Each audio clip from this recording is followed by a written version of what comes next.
হৃদমায়ার প্রেমগাথা পর্ব সংখ্যা 10 লিখেছেন রিক্তা ইসলাম মায়া।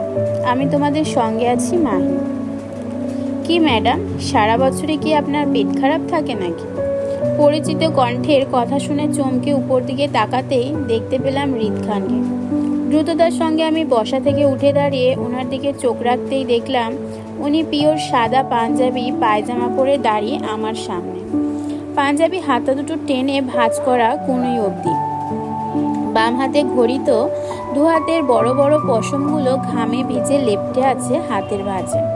আমি ওনার অনাকাঙ্ক্ষিত উপস্থিতিতে প্রথমে ভড়কে গেলেও এবার বেশ ইতস্তত বোধ করলাম। যখন উনি আমার পেট খারাপ হওয়ার নিয়ে কথা বলছে তখন লজ্জায় মাথাটা আমার নুয়ে আসলো। তবে আশ্চর্যের বিষয় হলো, এই লোকটা কিভাবে জানলো আমার পেট খারাপের কথাটা? এটা তো জানার কথা না, কারণ আমি জুইকে ছাড়া অন্য কাউকে বলিনি এই কথাটা। তাহলে জুই নিশ্চয়ই আমার কথাটা এই লোককে বলতে যাবে না। তাহলে এই লোক জানলো কিভাবে? আমার অন্যমনস্ক মধ্যে দিয়ে হঠাৎ অনুভব করলাম হৃদ খান আমার পায়ের কাছে নুয়ে হাত দিচ্ছে। আমি চমকে উঠে দ্রুত এক কদম পিছিয়ে যেতেই বুঝলাম উনি আসলে নুয়ে আমার পায়ের কাছ থেকে রিফাত ভাইয়ের পানির বোতলটা হাতে নিচ্ছে। বোতল হাতে নিয়ে সোজা হয়ে দাঁড়িয়ে তীক্ষ্ণ দৃষ্টিতে তাকালো অর্ধেক খাওয়া পানির বোতলটার দিকে। আমাকে উদ্দেশ্য করে বলল, কি ম্যাডাম, শুকরিয়া আদায় করেছিলেন আপনি আমার পরিচিত নন এর জন্য? লোকটার কথায় এবার আমি চোখ তুলে তাকাই। লোকটা আগেও একবার বলেছিল ওনার পরিচিত নয় বলে আল্লাহর কাছে শুকরিয়া আদায় করতে, কিন্তু কেন? আমরা পরিচিত হলে কি এমন হতোই বা? এর জন্য পাল্টা প্রশ্নে হৃদ খানকে বললাম, না করেনি, কিন্তু এর জন্য শুকরিয়া আদায় করার কি আছে? উনি বোতল থেকে দৃষ্টি সরিয়ে তাকালো আমার দিকে। বাম হাতে বোতলটা চেপে ডান হাত চালান করলো ওনার পুরুষালী চুলের মাঝে। দৃষ্টিতে তীক্ষ্ণতা বজায় রেখে সোজাসাপটা উত্তরে বলল, এই যে আপনি ভালো আছেন, প্রেমিকের সঙ্গে বসে আড্ডা দিতে পারছেন, তার পানি পান করতে পারছেন বিনা বাধায়, এর জন্য অন্তত আপনার শুকরিয়া আদায় করা দরকার। কারণ আপনি আমার কেউ হলে এতক্ষণে আপনার প্রেমিকের হাত আর আপনার মুখের নকশা দুটোই মানচিত্র হয়ে যেত। কথাগুলো শেষ করেই ডিল মেরে বোতলটা পুকুরের পানিতে ফেলে দিল উনি। আর আমি লোকটার শান্ত কণ্ঠের হুমকিতে গা শীতল হয়ে আসলো। আজব লোকের পাল্লায় পরিচিত, সবসময় আমাকে এমন গুন্ডামির করে হুমকি দেয় কেন? তার সাথে কিসের এত শত্রুতা আমার? এই নিয়ে চতুর্থবারের মতো দেখা আমাদের। প্রতিবারই এমন হুমকি ধামকি দিয়ে আমায় অপমান করেছেন লোকটা। আজ উনার বাসায় এসেছি মেহমান হয়ে, আজ অন্তত একটু ভালো ব্যবহার করা যেত আমার সাথে, অথচ তার কোনো পরিবর্তন নেই। এই যে আপনি অবাধে ঘোরাফেরা করতে পারছেন, যেখানে সেখানে প্রেমিকের সঙ্গে বসে আড্ডা দিতে পারছেন, তার পানি পান করতে পারছেন, নিজের মর্জি মতে চলতে পারছেন, এই যে এত সব ফেসিলিটি পাচ্ছেন, তার জন্য অন্তত আপনার আল্লাহর শুকরিয়া আদায় করা দরকার। নয়তো যদি ভুলক্রমে আপনি আমার কেউ হতেন, তাহলে এতক্ষণে আপনার প্রেমিকের হাত আর আপনার মুখের দুটো নকশার মানচিত্র হয়ে যেত। তখন আপনি আমার সাথে তর্ক নয়, গালে হাত দিয়ে কাঁদতেন। কথাগুলো শেষ করে ঢিল মেরে বোতলটা পুকুরের পানিতে ফেলে দিল উনি। আর আমার লোকটার শান্ত কণ্ঠের হুমকিতে গা শীতল হয়ে আসলো। আজব লোকের পাল্লায় পড়েছি তো, সবসময় আমাকে এমন গুন্ডামি করে হুমকি দেয়। কি করেছি আমি? তার সাথে কিসের এত শত্রুতা আমার? এই নিয়ে চতুর্থবারের মতো দেখা আমাদের, অথচ প্রতিবারই উনি এমন ধুমকি ধামকি দিয়ে আমায় অপমান করে আসছেন লোকটা। আজ আমি ওনার বাসায় এসেছি মেহমান হয়ে, আজ অন্তত একটু ভালো ব্যবহার করা যেত আমার সাথে, অথচ তার কোনো পরিবর্তন নেই। আমি জড়ানো গলায় বললাম, হুমকি দিচ্ছেন? সত্যিটা বলছি।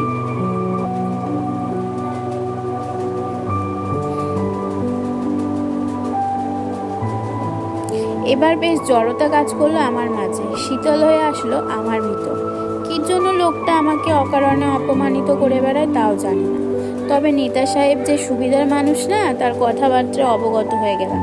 এখন লোকটার সাথে কথা বাড়ানো মানে নিজের ইজ্জতের আরো এক দফা ফালুদা বানানো। বলা তো যায় না, কখন না জানি রেগে তার ফেভারিট ডায়লগ বলে ওঠে, আউট।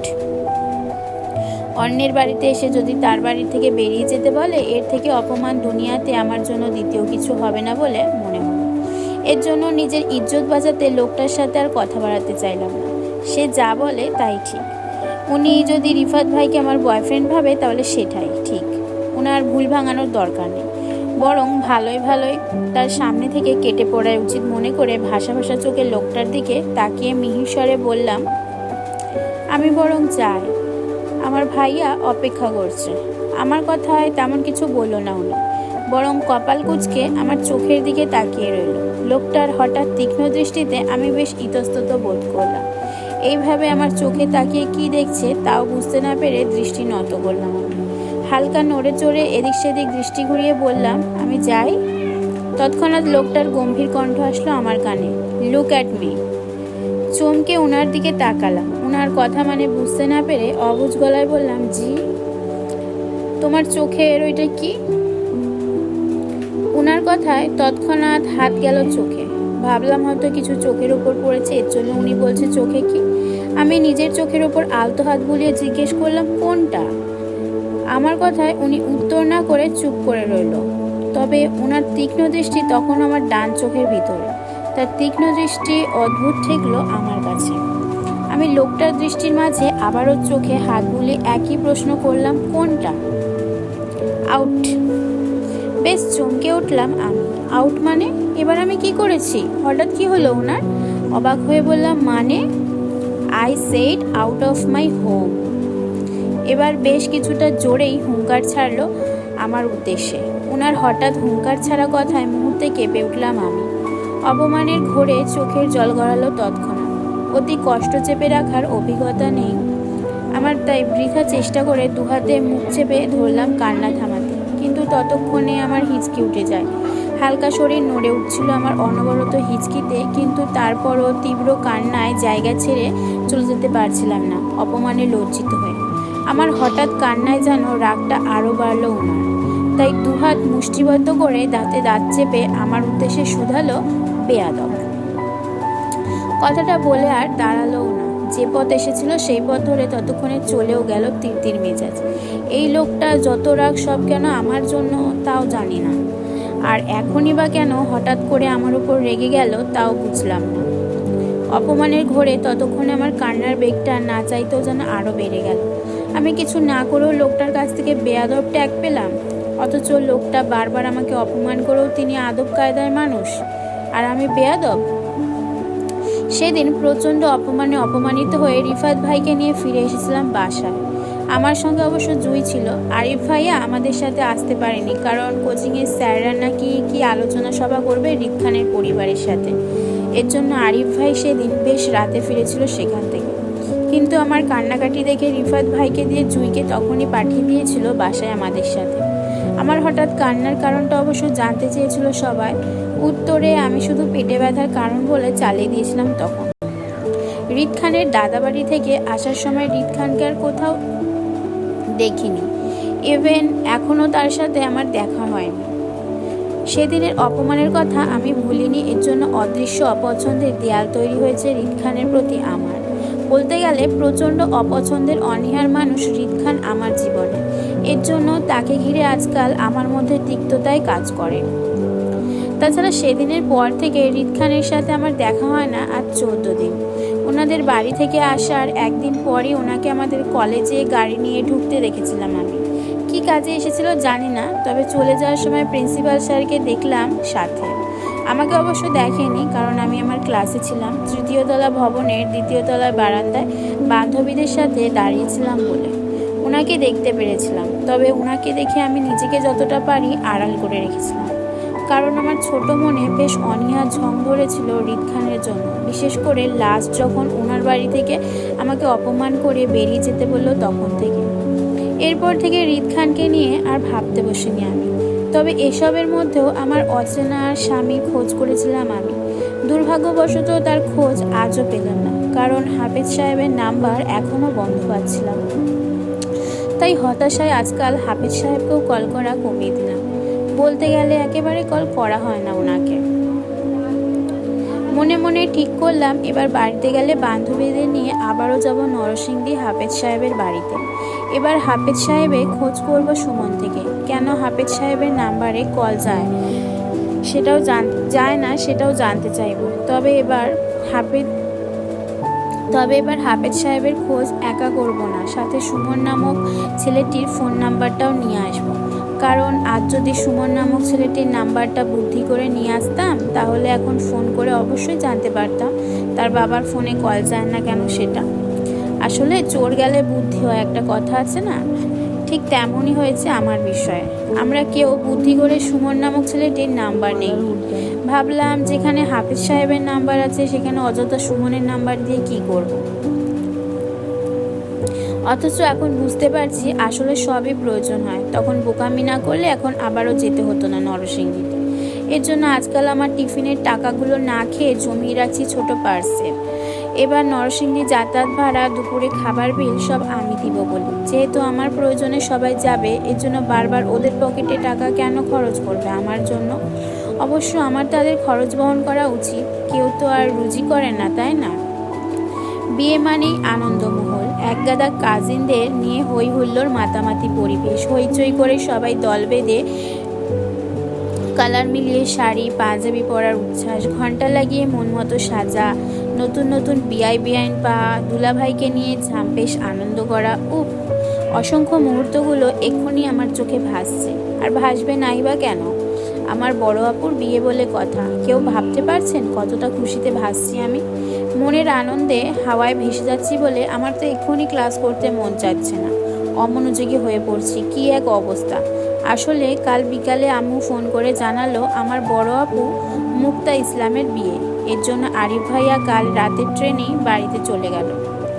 কারণ ছেলেপক্ষ নাকি ইতিমধ্যে আপুকে পছন্দ করে গেছে। তাই এখন তাড়াহুড়ো করে সবাই আজকে বিয়ের ডেট ফিক্সড করতে যাচ্ছে।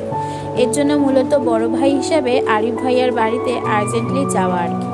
আম্মু আরও জানালো সব কিছু ঠিকঠাক থাকলে এই মাসেই আপুর বিয়ের ডেট ফিক্সড করবে। ছেলে পরিবার ভালো, ছেলে ভালো, এর জন্য কারো আপত্তি নেই কোনো কিছুতে। বিয়েটা কথা শুনে আমি আর জুই তো পারি না, এক্ষুনি উড়ে চলে যাই বাড়িতে। কিন্তু আমার আব্বুর করা নিষেধ। পড়ালেখা ছেড়ে ক্লাস মিস দিয়ে কোনোভাবেই বাড়িতে যাওয়া চলবে না। যেতে হলে অবশ্যই বিয়ের একদিন আগে যেতে হবে আমাদের, আর নয়তো না। এত কড়াকড়ি নিষেধাজ্ঞা মানা যায় বলেন? মানুষ আনন্দের মুহূর্তগুলোও কি হিসাব করে পালন করবে? আমি এখন আনন্দ করতে না পারলে বুড়ো বয়সে কি আমার মন চাইবে এসবের জন্য? এই দিনটা আমি আর পাবো? বিষণ্ণ মনে আরিফ ভাইকে রাতে বিদায় করলাম আমরা। এদিকে আপুর বিয়ের নিউজ পেয়ে আনন্দে আমি স্বামী কথাও ভুলে গেলাম। তাকে যে আমার খোঁজা মিশন বাকি সেটাও স্থগিত রাখলাম। আজকাল হাফেজ সাহেবের নাম্বারের তো ভুলেও কল দেয় না। মনে মনে ঠিক করলাম আপুর বিয়েটা শেষ হোক, তারপর না হয় নিজেরা হারিয়ে যাওয়া স্বামীকে পুরো দমে আবারও খুঁজবো। এখন থাক। হা। আমার আজও মনে পড়ে সেদিনকার কথাগুলো। আপুর বিয়ের জন্য স্বামীকে খুঁজবো না বলে আমার থাক কথার চিন্তা ভাবনাটা ছিল আমার জন্য চরম ভুল। এর জন্য আমি অনেক পরে জানতে পেরেছিলাম আমার এই থাক কথাটার ভিত্তিতে ধরেই অনেকেই কতটা হেনস্থ হতে হয়েছিল। অবশ্য এর কুফল হিসেবে আমিও ছাড় পাইনি। কতটা ভুক্তভোগী হয়েছিলাম সে কথা মনে পড়লে আজও আফসোস হয়। আমাকে কত কিছুই না সহ্য করতে হয়েছিল এই ব্যাপারে, সেটা একমাত্র আমিই জানি। কি এক ঘাড়তেরা মানুষ! না মুখে কিছু বলবে আর না আমাকে সহজে ছাড় দিবে। কোনো কিছু মন মতো না হলেই আমার সাথে ঘাড়তেরামি শুরু করবে, যতক্ষণ না পর্যন্ত তার মন মতো হচ্ছে সব কিছু। মোট কথা, তেরামি আরেক নামই হলো আমার ব্যক্তিগত সে। হা। দুপুরে তপ্ত রোদে যখন চারিপাশে সবকিছু খাঁখা করছিল, সেই তপ্ত রোদের অতিষ্ঠ হয়ে একদল শিক্ষার্থীরা ক্যান্টিনে বসে আড্ডা দিচ্ছে হাতে স্পিড ক্যান নিয়ে। টেবিলে গোল করে সিনিয়র ছাত্রছাত্রীরা বসে আড্ডার আসর মেতে। সিনিয়রদের ভিড়ে আমরা জুনিয়ররা মোটামুটি শান্তভাবেই বসে আছি খাবার অর্ডার দিয়ে। আসলে এই মুহূর্তে কলেজ ক্যান্টিনে বসে আছি আমি। আমার সাথে একই টেবিলে জুই, শ্রেয়া আর নাদিয়া বসা। নাদিয়া আমাদের নতুন ফ্রেন্ড। কিছুদিন হলো সে আমাদের সাথে উঠা বসা করছে। মেয়েটি খুব ভালো, ওর সঙ্গ আমাদের অনেক হাসায়। তার জন্য হুট করেই ফ্রেন্ড বানিয়ে ফেলা। আমাদের এখন টিফিন টাইম চলছে। বর্তমান সময় 12টা 45 মিনিট। টিফিন টাইম শেষ 1টা 30 মিনিটে। আমাদের হাতে আরও 45 মিনিট সময় আছে বলেই সবাই কলেজে ক্যান্টিনে বসে যে যেটা পারছে অর্ডার করে খাচ্ছে। আমিও খাবো, তবে সেটা আমার টিফিন বক্সে আনা নুডলস হবে। বাকিরা সবাই সিঙ্গারা, সমোসা, ঠান্ডা বা কোল্ড কফি অর্ডার করেছে নিজেদের জন্য। আমি বাসা থেকে টিফিন নিয়ে আসার প্রধান কারণই হলো নিজের পকেট খরচ জমাচ্ছি স্বামীকে খোঁজার জন্য। এর জন্য গাড়ি ভাড়া ছাড়া বাড়তি 1 টাকাও খরচ করি না এদিক সেদিক। কিন্তু জুই কোনো টিফিন বক্স বহন করে না, কারণ ওর পকেটের খরচ টাকা সবটাই ক্যান্টিনে বসে খরচ করে। তবে ও একা নিজের জন্য কোনো কিছু অর্ডার করে না, আমার জন্য সমান সমান অর্ডার দেয় সব কিছু। ঠান্ডা অর্ডার করলে 2টো করবে, কোল্ড কফি অর্ডার করলেও 2টো করবে, আবার সিঙ্গারা অর্ডার করলেও আমার জন্য সমান সমান করে অর্ডার করবে। এর জন্য মূলত আমি নিজের পকেটের টাকা বাঁচিয়ে রাখতে পারি। বড় বোন থাকলে এই একটা সুবিধা নেওয়া যায় ওদের থেকে। হোক জুই আমার 6 মাসের বড়, তাতে কি, বড় বোনের দায়িত্ব পালন করতে বিন্দুমাত্র পিছুপা হয় না। খাবার অর্ডার করেই সবাই বসেছিলাম। আমি আশেপাশে একটু তাকিয়ে ব্যাগ থেকে টিফিন বক্সটা বের করে টেবিলের উপর রাখতে শ্রেয়া আমার হাত থেকে টিফিন বক্সটা কেড়ে নিজের কাছে নিতে নিতে বলল, আজ কি এনেছিস তুই? আমি কি বলার আগেই জুই বলল, নুডলস বানিয়েছিলাম সকালে। দে একটা চামচ দে তো। আমি ব্যাগ খুলে এক্সট্রা 4টা চামচ বের করলাম, কারণ রোজকার কাণ্ড এটা। আমার একা টিফিন বক্স 4 জনে ভাগ করে খায়। আমি চামচ বের করে 3 জনকে 3টা দিয়ে নিজের জন্য 1টা রাখলাম। আমার ব্যাগটা পাশের চেয়ারে রেখে ওদের দিকে তাকাতেই দেখলাম সবাই ইতিমধ্যে খাওয়া শুরু করে দিয়েছে টেবিলের মধ্যস্থে বক্সটা রেখে। আমি সেখান থেকে 1 চামচ নিয়ে মুখে তুলতেই নাদিয়া নুডলস খেতে খেতে বলল, মায়া, কাল পিঠা বানিয়ে আনিস তো টিফিন বক্সে করে। জুই বক্স থেকে 1 চামচ নুডলস মুখে দিতে দিতে নাদিয়া কথা উত্তরে বলল, ও পিঠা পছন্দ করে না, এর জন্য ও পিঠা খায়ও না, বানায়ও না। জুইয়ের কথায় আহাজারি করে বলে উঠল শ্রেয়া, কি সর্বনাশ, পিঠা পছন্দ করেন না এমন পাবলিক আছে দুনিয়াতে? এই মায়া, তুই পিঠা পছন্দ করিস না কেন? শ্রেয়ার আহাজারিতে নুডলস চিবাতে চিবাতে বললাম, কোনো কারণ নেই, এমনি ভালো লাগে না আর কি। কি বলিস এসব দোস্ত? তাহলে তো এই চট্টগ্রামের স্থানীয় পোলাপাইনদের সাথে প্রেম আর বিয়ে দুটোই করতে পারবি না, দুটোতেই তোর জন্য হরতাল। এত বড় কলেজে পড়েও যদি চট্টগ্রামের একটা প্রেম করতে না পারিস তাহলে ইজ্জত থাকবে বল? শ্রেয়ার কথায় নাদিয়াও সম্মতি জানায় কথাগুলো বলল, কারণ দুজনই চট্টগ্রামের স্থানীয় বাসিন্দা। তবে জুই খানিকটা আপত্তি করে নাদিয়ার কথার উত্তরে বলল, পিঠার সাথে প্রেম বিয়ের কি সম্পর্ক ওর? জুয়ের কথায় আমি সহমত প্রকাশ করলাম না, বরং চুপ থেকে নাদিয়ার কথার মানে খানিকটা বুঝতে পারলাম। কারণ আমার নিজের নানু বাড়িও এই চট্টগ্রামে, এর জন্য আমি জানি চট্টগ্রামের কালচার কেমন। এরা যে কতটা সমাজবাদী মানুষ সেটা আর না বললাম। এখানে স্থানীয় মানুষদের ভাড়াটিয়ারা জমিদার বলে সম্বোধন করে, অহংকার তাদের রক্তের শিরায় শিরায় ধার্য। শ্রেয়া নুডলস চিবাতে চিবাতে জুয়ের কথার উত্তরে বলে, পিঠার সাথে মায়ের কোনো সম্পর্ক নাই থাকতে পারে, তবে পিঠার সাথেই চট্টগ্রামবাসীর গভীর সম্পর্ক রয়েছে, বুঝলি? চট্টগ্রামের এমন কোনো পাবলিক খুঁজে পাবে না তুই যারা পিঠা পছন্দ করে না। এমনকি চট্টগ্রামের বিশেষ রীতি হলো, তারা মেহমানদারি করতেও সর্বপ্রথম তোকে পিঠার নাস্তা দিবে বিভিন্ন রকমের। এখানে তুই যত বেশি পিঠার আইটেম বানিয়ে মেহমানদারি করবি, তুই তত বেশি সমাজওয়ালা লোক হবি। অন্যান্য এলাকার মানুষ শখের বসে বা মন চাইলে মাসে, বছরে বা পিঠার সিজনে পিঠা বানিয়ে তারা খেতে স্বাচ্ছন্দ্য বোধ করে, কিন্তু এই চট্টগ্রামের মানুষদের বাসায় তুই অতি 12 মাস পিঠার উৎসব পাবি। সকালে বা বিকালের নাস্তায় মাছ টিপে পিঠার নাস্তা থাকবে। মোট কথা, এখানকার ছেলের বউদের অবশ্যই পিঠা বানানোর মতো বড় গুণ থাকতে হবে, নয়তো শ্বশুরবাড়ির মানুষের খোটা ফ্রিতে শুনবে যে তোমরা সমাজ জানো না।